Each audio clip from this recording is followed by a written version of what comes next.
அதாவது காமராஜர் ஐயா வந்து சத்துணவு திட்டத்தை போட்டாரு, புரட்சி தலைவர் ஐயா வந்து அதை வந்து கண்டிப்பாக்குனாரு, கலைஞர் ஐயா வந்து முட்டை போட்டாரு.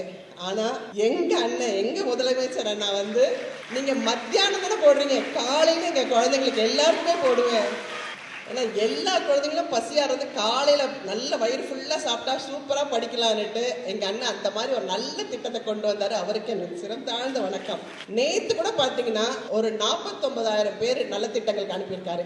அது மட்டும் இல்லாத அங்க 60 குழந்தைங்களுக்கு சூப்பரா உதவித்தொகை ஊக்கத்தொகை கொடுத்திருக்காங்க. ஸோ நல்ல நல்ல விஷயங்கள், அதாவது அடுக்கடுக்கடுக்கா பண்ணிக்கிட்டே போறாரு. அதாவது நமக்கெல்லாம் பஸ் பாஸ், பெண்களுக்கான பஸ் முதல்ல கொண்டு ஃபர்ஸ்ட் ஆர்டர் கொடுத்தாரு. இந்த மாதிரி ஒண்ணு ஒண்ணா பண்ணிட்டே இருக்கிறாரு. அதாவது சொன்னதை மட்டும் செய்யலைங்க, சொல்லாததும் செஞ்சுக்கிட்டு இருக்காரு.